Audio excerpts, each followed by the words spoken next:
પણ મન માને તો સંગે ચલી મારી શ્યાણી તાર ફીરી મેલડી અંગેલી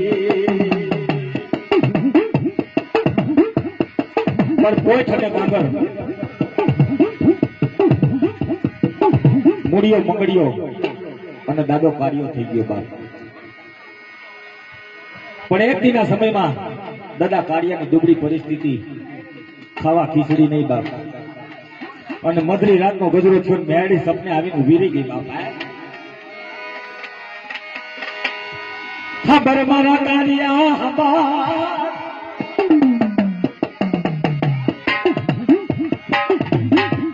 મારા કાર્યા ઉમર શ્યાડી મેલડી કેવા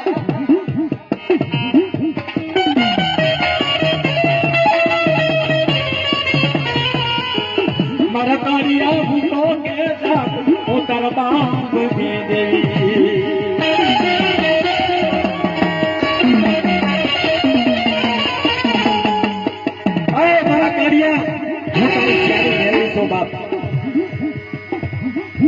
તારા બાપ ની દેવી છો.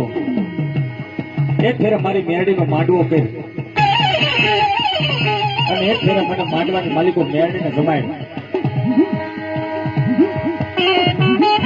મારો કાળિયો મેરડી દેવા લાગો મારા બાપ દેવી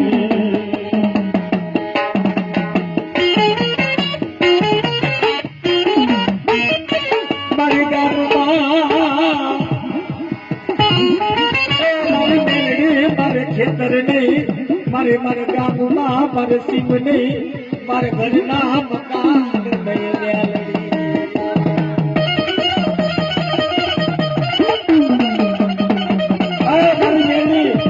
સીમની માલિકો ખેતર નહીં, મારે ગામની માલિકો મકાન નહીં. મારી શ્યાણી મેળી મારા તારો માંડવો કેમ થવો કે દાદા મારા કાર્યા પરમાત્મા મોર થાય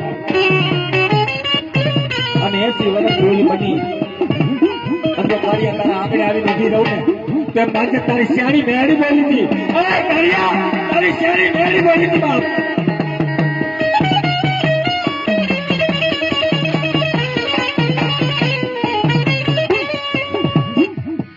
પરમાત્મા મોર થાય માથે થોડા ધડકલા મારી મેલડી મારી હાથમાં ખોખરી મારે કાર્યાની ખબરું લેવા મારી મેલડી હાલે નીકળી.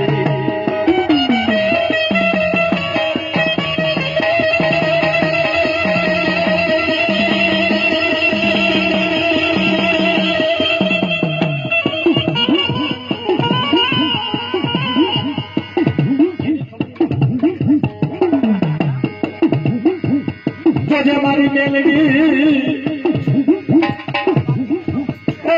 મેલડી મારા બાપની દેવી મારે રૂપિયા વગર ના માંડવા મારે કેમ કરવા મેલડી.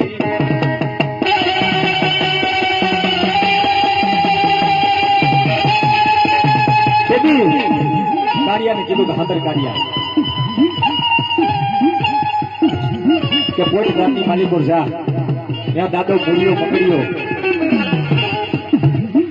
એ રૂપિયા ચાંદી સાપ સિક્કા એ રૂપિયા છે ને વ્યાજવા રૂપિયા આપે છે અને એની પાસે વ્યાજવા રૂપિયા લઈ આય અને મારી મેરડી નો માંડવો કરીને એક ફેર મને મેરડી ને જમાય તો મારા કાર્યા તારો દીનો વાળું ને તો મને શ્યાણી ને કોઈ ઓળખે નહીં, મને શ્યાણી ને કોઈ ઓળખે નહીં બાપા.